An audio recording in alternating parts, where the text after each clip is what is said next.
दोस्तों नमस्कार, आपके अपने YouTube चैनल में आप सभी का हार्दिक स्वागत है। दोस्तों आज एक महत्वपूर्ण वीडियो लेकर आए हैं जिसमें हम आपके साथ में समस्त संस्था प्रदान और शिक्षकों के लिए अति महत्वपूर्ण जानकारी साझा करने वाले हैं। दोस्तों ग्रीष्मावकाश से पूर्व कौन कौन से महत्वपूर्ण कार्य करना अनिवार्य है, इसके बारे में वीडियो में आपको बताया जाएगा। दोस्तों वीडियो बहुत ही महत्वपूर्ण होने वाला है, इन्फॉर्मेटिव होने वाला है। वीडियो को पूरा देखिएगा और अगर अभी तक चैनल को सब्सक्राइब नहीं किया दोस्तों, चैनल को जरूर सब्सक्राइब कर लें, बेल आइकन प्रेस करके ऑल नोटिफिकेशन ऑन कर लें।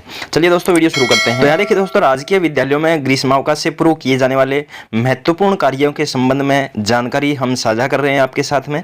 सभी बिंदु बहुत ही महत्वपूर्ण हैं, सभी बिंदु ध्यान से सुनिएगा और इन बिंदुओं पर विशेष रूप से गौर कीजिएगा। और ग्रीष्मावकाश शुरू होने से पूर्व ये कार्य अपने को अनिवार्य रूप से करने हैं। पहले यदि हम बात करें शिविरा पंचांग के अनुसार दिनांक 17/5/2024 से 23/6/2024 तक राजकीय विद्यालयों में ग्रीष्मावकाश है, अतः उक्त के मद्देनजर निम्न कार्यवाही किया जाना अपेक्षित है। सबसे पहले यदि हम यहाँ पर बात करें दोस्तों, जिन विद्यालयों में गत एक वर्ष से भौतिक सत्यापन नहीं किया गया है, वहां भौतिक सत्यापन की कार्यवाही ग्रीष्मावकाश से पहले संपादित कर ली जावे। तो यहाँ पर यदि आपके विद्यालय के अंदर एक साल से भौतिक सत्यापन नहीं किया गया है, सभी प्रभार हैं उनसे संबंधित भौतिक सत्यापन करना अनिवार्य है, ये सुनिश्चित करेंगे। दिनांक 17/5/2024 से 31/5/2024 तक समाज सेवा शिविर का आयोजन किया जाना है, अतः संस्था प्रधान इस बाबत प्रभारी एवं दल प्रभारी की नियुक्ति के लिखित आदेश जारी करते हुए संबंधित कार्मिक को पाबंद करना सुनिश्चित करेंगे। तो यहाँ पर दोस्तों 17 मई से 31 मई तक समाज सेवा शिविर का आयोजन किया जाएगा। इसके लिए संस्था प्रधान को प्रभारी और दल प्रभारी नियुक्त करने हैं और इसका आयोजन करने हेतु उनको पाबंद करना है। फिर देखिए, ग्रीष्मावकाश में कार्मिकों को मुख्यालय छोड़ने की अनुमति इस शर्त पर दी जावे कि यदि उक्त कार्मिकों की ड्यूटी लोकसभा, आम चुनाव, मतगणना में या अन्य कोई ड्यूटी आ जाती है तो संबंधित कार्मिक अविलंब प्रशिक्षण, मतगणना ड्यूटी अथवा संबंधित ड्यूटी में उपस्थित हो जाएंगे। तो इस हेतु भी सभी को सूचित करना है। आगे देखिए, मुख्यालय छोड़ने की अनुमति देने के साथ उक्त कार्मिकों का संपर्क सूत्र एवं अवकाश में पत्र व्यवहार का पता लिखित में ले लिया जाए, यानी उनके मोबाइल नंबर और एड्रेस है वो संस्था प्रधान के पास में रहना चाहिए, ताकि छुट्टियों के दौरान यदि किसी प्रकार की कोई ट्रेनिंग या ड्यूटी आती है तो उनको सूचित किया जा सके और वे अपने कर्तव्य का पालन अच्छे तरीके से कर सकें। तथा कार्मिकों को अपना मोबाइल फोन चालू रखने हेतु भी पाबंद किया जावे। फिर देखिए, यहाँ पर संस्था प्रधान गत सत्र के विद्यार्थी उपस्थिति रजिस्टर एवं शिक्षक डायरी पूर्ण करवाकर कार्यालय में जमा करवाने में पिछले साल के जो भी रजिस्टर हैं, अपने बच्चों के हाजिरी रजिस्टर हैं और शिक्षकों की जो डायरी है, उनको कंप्लीट करते हुए उनके ऊपर मोहर साइन करते हुए उनको विद्यालय के अंदर, कार्यालय के अंदर जमा करवाना है। आगे देखिए, सामान्य वित्त एवं लेखा नियम के नियम संख्या 136(3) के अनुसार माह जून के वेतन बिल के साथ इस आशय का प्रमाण पत्र अपलोड करना पड़ता है कि उक्त बिल में अंकित समस्त कार्मिकों का सेवा सत्यापन 31 मार्च तक किया जा चुका है। अतः समस्त कार्मिकों की सेवा पुस्तिका में दिनांक 31 मार्च तक का सेवा सत्यापन ग्रीष्मावकाश से पूर्व ही पूर्ण कर लिया जावे। तो यहाँ पर यह कार्य जो है वो कार्यालय के लिए है, जो सेवा पुस्तिका है अपनी, उनका सत्यापन है, सेवा का सत्यापन है वो 31 मार्च तक पूर्ण है वो करना है।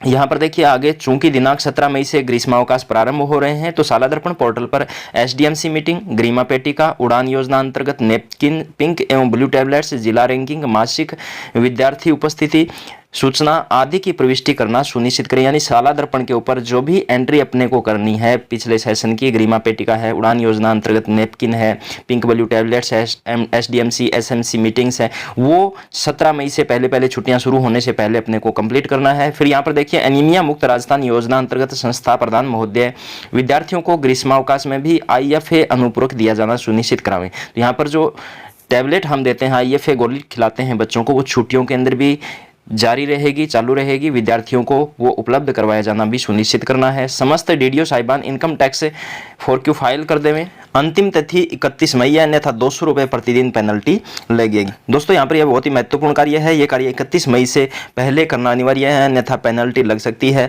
माह 2024 के वेतन के बिल बनाने से पूर्व सामूहिक दुर्घटना बीमा की कटौती अनिवार्य रूप से हटा देवें। तो यहाँ पर जो अपने GPA की कटौती होती है वो अपने आगे वाले जो बिल हैं, मई माह के बिल हैं, चूंकि अप्रैल के अंदर ये कटौती की जाती है तो वो कटौती हटाना अनिवार्य होता है, हटाना जरूरी होता है। अगर नहीं हटाई गई है तो मई के वेतन बिल बनने से पहले ये हटाना आवश्यक है। भी संस्था प्रधान इस हेतु सुनिश्चित कर लें कि वो कटौती है वो हटा दी गई है। संस्था प्रधान ग्रीष्मावकाश से पूर्व समस्त रोकड़ पंजिकाओं, बिल पंजिका पे पोस्टिंग रजिस्टर आदि की जांच एवं सत्यापन लेखा कार्मिक के अतिरिक्त अन्य किसी कार्मिक से करा लें, ताकि किसी भी प्रकार की त्रुटि का पता लग सके एवं जांचकर्ता के हस्ताक्षर संबंधित पंजिका में प्राप्त कर लें।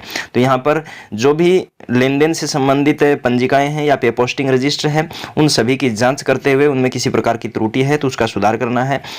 आगे देखिए, मिड डे मील योजना अंतर्गत मई माह में कुकम हेल्पर को आधे माह की दर से ही भुगतान किया जाना है। दोस्तों यहाँ पर कुकम हेल्पर को मई महीने का 15 दिन का भुगतान ही करना है। जो भी मासिक भुगतान होता है उसका आधा भुगतान मई माह में कुकम हेल्पर को करना है। ग्रीष्मावकाश हेतु प्रस्थान करने से पूर्व मिड डे मील योजना अंतर्गत अनाज एवं दूध पाउडर की सुरक्षा के व्यापक इंतजाम किए जाएं। यानी छुट्टियों के अंदर हमारे जो एमडीएम की सामग्री है, चाहे वो चावल है, गेहूं है या दूध है, वो किसी प्रकार से खराब ना हो, इसके इंतजाम भी अपने को करने हैं। आगे देखिए, सभी प्रभारी अपने प्रभार की सामग्री की सुरक्षा व्यवस्था सुनिश्चित करके ही ग्रीष्मावकाश हेतु प्रस्थान करें। यदि किसी कार्मिक को विकलांग यात्रा भत्ता दे तो डीडीओ साहिबान यह सुनिश्चित कर लें कि ग्रीष्मावकाश अवधि में उक्त कार्मिक को विकलांग यात्रा भत्ते का भुगतान नहीं किया जाए। दोस्तों, विकलांग यात्रा भत्ता है वो वर्किंग डेज में ही दे होता है, गर्मी की छुट्टियों के अंदर विकलांग यात्रा भत्ता दे नहीं होता है। तो ये भी सुनिश्चित करना है कि ये जो भत्ता है ये ग्रीष्मावकाश अवधि में कार्मिकों को न दिया जाए। ग्रीष्मावकाश के दोनों तरफ आकस्मिक अवकाश स्वीकृत नहीं किए जाएं। दोस्तों, ग्रीष्मावकाश जब शुरू होता है उससे पहले और जब खत्म होता है उसके बाद पहला जो दिन होता है, उन दोनों दिनों में अपने आकस्मिक अवकाश हैं वो स्वीकृत नहीं कर सकते। तो ये भी ध्यान रखना है। संस्था प्रधान महोदय ग्रीष्मावकाश के दौरान भी समय समय पर विद्यालय में जाकर आवश्यक व्यवस्था सुनिश्चित करेंगे। तो ये समस्त कार्य अपने को करने हैं। इसके अलावा यहाँ पर देखिए दोस्तों, कार्यालय श्रीमान संयुक्त निदेशक स्कूल शिक्षा बीकानेर संभाग के आदेश क्रमांक सनी स्कूल शिक्षा यहाँ पर क्रमांक दिए गए हैं 2020 के अनुसार वर्ष 1995-96 के पश्चात यदि किसी पीओ साहिबान द्वारा स्वयं ही आदेश कर कार्य व्यवस्था में लगाए गए कार्मिकों को ग्रीष्मावकाश में कार्य करने पर राजस्थान सेवा नियम के नियम 92B के तहत उपार्जित अवकाश का लाभ दिया गया है तो वे मान्य नहीं होंगे। तो यहाँ पर दोस्तों, पीएल का जो लाभ देय होता है छुट्टियों के दौरान हम जो कार्य करते हैं उसके लिए जो भी पीएल लाभ अपने को पीएल मिलती है वो डीडीओ अपने स्तर पर उसका आदेश जारी नहीं कर सकता, पीओ अपने स्तर पर आदेश जारी नहीं कर सकता है, वो मान्य नहीं होते हैं। क्योंकि इस प्रकार के प्रभावी कार्यक्रमों की उच्चाधिकारी द्वारा स्वीकृति आदेश निर्देश पूर्व में जारी किए जाते हैं। अतः संस्था प्रधान महोदय इस बात का विशेष ध्यान रखें कि किसी भी कार्मिक को स्वयं के स्तर पर आदेश निकालकर ग्रीष्मावकाश में विद्यालय में कार्य व्यवस्थार्थ लगाकर उपार्जित अवकाश का लाभ नहीं दिया जाए, अन्यथा ऑडिट में आक्षेप लगेगा।